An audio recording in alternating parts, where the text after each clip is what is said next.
हमारी जमीनों का अधिग्रहण होगा, जब कोई कंपनी हमारी जमीन का अधिग्रहण माइंस के लिए करेगी और जब माफियाओं के द्वारा उन पर लाठीचार्ज होगा, उनके लठेज के माध्यम से उन पर हमला होगा, तो कोयलांचल के रैयत चाहते हैं कि इस बार महिलाओं को सड़क पे दौड़ा दौड़ा कर पीटा गया, उनकी साड़ियों को फाड़ा गया, उनके कान की बालियों को नोच कर छीन लिया गया, लेकिन न एफआईआर होता है न कार्रवाई होती है। महोदय, वरिष्ठ नेता ने कहा लॉ एंड ऑर्डर, मैं मानता हूं कि लॉ एंड ऑर्डर आपका है, लेकिन कहां है अध्यक्ष महोदय?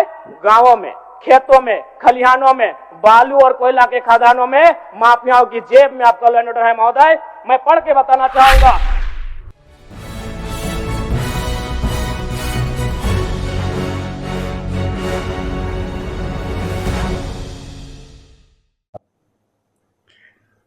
माँ और माटी का दर्द केवल वही समझ सकता है जो इससे प्रभावित होता है। हम बात कर रहे हैं झारखंड की, जिसमें प्रचुर मात्रा में खनिज संपदाएं पाई जाती है और पूरे भारत का लगभग 40% खनिज संपदा यहाँ से निकाला जाता है। खासकर कोयला, अवरक का उत्खनन बड़े पैमाने पर यहाँ होता है और धनबाद, बोकारो क्षेत्र जो है इस उत्खनन में सबसे सेंसिटिव जोन में माना जाता है। लेकिन जैसा यहाँ पर संसाधनों का दोहन हो रहा है और जिस प्रकार से कोयला माफिया इस क्षेत्र से जुड़े हुए हैं, इससे कमोवेश यही प्रतीत होता है कि केवल इसमें लूट खसोट ही जारी है। आप देख रहे हैं टाइम्स ऑफ बिहार, आप हमारे साथ जुड़े हुए हैं। चूंकि मसला आज जिस प्रकार से डुमरी विधायक जयराम महतो ने विधानसभा में उठाया वह काफी तारीफे काबिल है, जिसके माध्यम से उन्होंने सरकार को यह बताने का प्रयास किया कि विस्थापन नीति काफी दर्द भरी होती है और सरकार जो है बिल्कुल आंख मूंदे हुए केवल तमाशासीन बनी हुई है, जहां पर वह केवल कुछ पूंजीपतियों और उद्योगपति के साथ जुड़कर काम कर रही है। आज जो लोग जमीन दिए हुए हैं, विभिन्न परियोजनाओं में विस्थापित हुए हैं, वो दर बदर की ठोकरें खाने को मजबूर है, लेकिन उसकी सूद लेने वाली कोई नहीं है। इसी कड़ी में आप हमारे साथ अभी जुड़े हुए हैं टाइम्स ऑफ बिहार में, और मैं आपको सीधे लेके चलता हूं और दिखाना चाहूंगा उस वीडियो को जिसके माध्यम से जयराम महतो ने आज अपनी आवाज विधानसभा में बुलंद की। धन्यवाद माननीय अध्यक्ष महोदय। आज मैं महामहिम राज्यपाल महोदय के द्वारा प्रस्तुत अभिभाषण पे हो रहे वाद विवाद पर अपनी प्रतिक्रिया देने के लिए आया हूं। महोदय, एक छोटी सी कहानी मैं बताना चाहूंगा। एक महिला थी, उसकी छोटी बच्ची जिसकी उम्र 5 वर्ष थी, वो अपनी माँ से आकर पूछती है कि माँ, छोटे भाई का मृत्यु कब होगा? तो माँ ने पूछा कि बेटी तुम ऐसा क्यों कह रही हो, अपने छोटे भाई को मरने के लिए क्यों कह रही हो?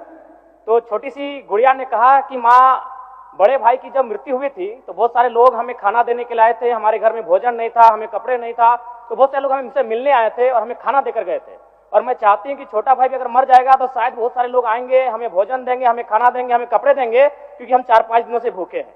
महोदय, आज यही भाव कोयलांचल के हर एक रैयतों के घर में है कि जब भी हमारी जमीनों का अधिग्रहण होगा, जब कोई कंपनी हमारी जमीन का अधिग्रहण माइंस के लिए करेगी और जब माफियाओं के द्वारा उन पर लाठीचार्ज होगा, उनके लठेज के माध्यम से उन पर हमला होगा, तो कोयलांचल के रैयत चाहते हैं कि साथ साथ में 2-4 IAS IPS को भी चोट लगे।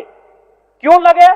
न विगत कुछ दिन पहले बागमारा में एक घटना घटी थी, हिलटॉप कंपनी का मामला था, DSP महोदय घायल हुए थे, सरकार ने वीडियो कॉल से बात किया था, सरकार ने उस मामले को संज्ञान में लिया था, लेकिन ठीक उसके कुछ दिन बाद सिंदरी के सुरंगा में फिर एक घटना घटती है। इस बार महिलाओं को सड़क पे दौड़ा दौड़ा कर पीटा गया, उनकी साड़ियों को फाड़ा गया, उनके कान की बालियों को नोच कर छीन लिया गया, लेकिन न एफआईआर होता है न कार्रवाई होती है। महोदय, इसी प्रकार से आज एक मामला संज्ञान में आया है। मैं सदन को सचेत करना चाहूंगा, ये मामला मांडू का है। महोदय, मांडू के प्रभावित गांव बसंतपुर, पचड़ा, कोतरे, बालमहुआ, हुरदाग, रहवान, पचमो, इचाकडी, बरगैया, ठोठाटा, लइयो, दनिया, यहाँ एक कंपनी है, उस कंपनी का नाम है पावर मेक लिमिटेड और उसकी सहयोगी कंपनी अमर इंडिया लिमिटेड।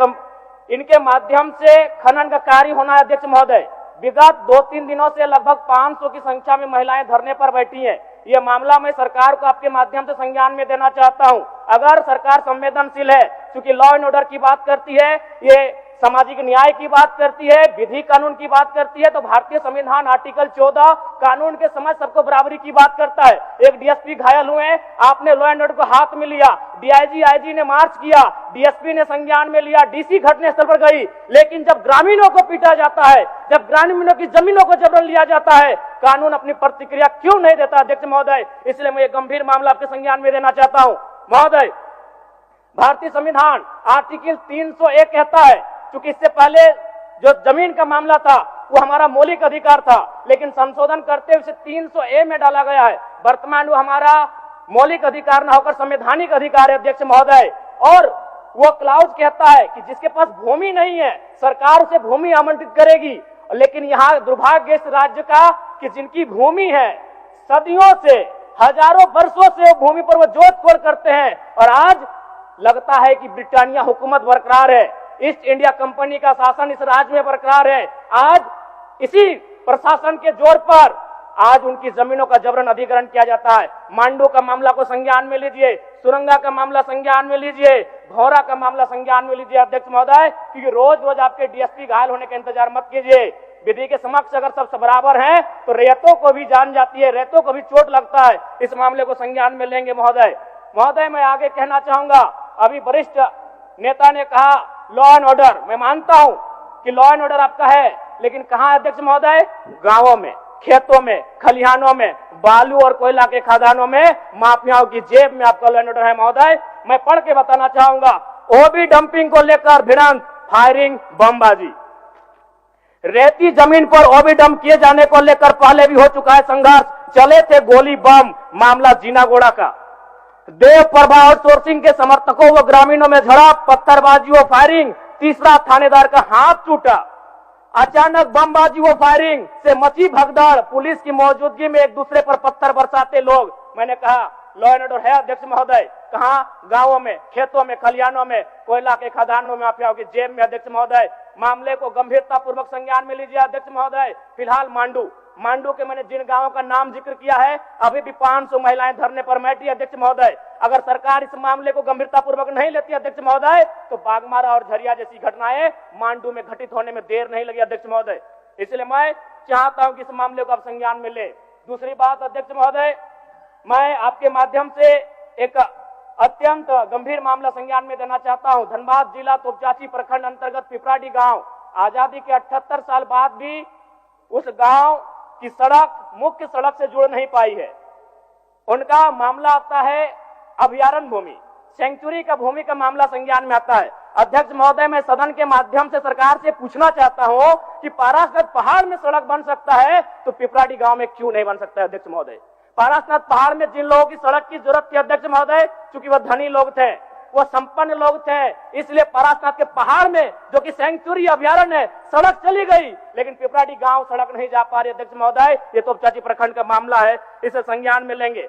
दूसरी बात अध्यक्ष महोदय, जो विषय मैंने कहा 300A में स्पष्ट है कि राज्य अपनी विधायकी शक्ति का उपयोग करके संपत्ति के अधिकारों को सीमित, कम या बदल कर सकता है। इसलिए आपसे आग्रह होगा, जो भी मामले भूमि संबंधित खासकर खनन क्षेत्रों से आते हैं, उसके लिए आप एक पोर्टल बनाए अध्यक्ष महोदय, एक शिकायत पत्रिका बनाए अध्यक्ष महोदय, क्योंकि मामला बहुत ही हिंसक रूप धारण कर लेता है। मैं उस क्षेत्र से आता हूं, मैं कोयलांचल के क्षेत्र से आता हूं अध्यक्ष महोदय। मैं रोज बमबारी, गोली, तमाम घटनाओं को देखता हूं, सुनता हूं अध्यक्ष महोदय, और आम व्यक्ति की कहीं सुनी नहीं जाती है। इसलिए आपके माध्यम से सरकार से मेरा आग्रह होगा, ऐसे विषयों पर सरकार गंभीर रहे। अगर गंभीर नहीं रहती है तो अप्रिय और अनहोनी घटना होने में देर नहीं लगी अध्यक्ष महोदय। धन्यवाद अध्यक्ष महोदय, बहुत बहुत धन्यवाद। आपको यदि वीडियो पसंद आए तो हमारे चैनल को लाइक, सब्सक्राइब करें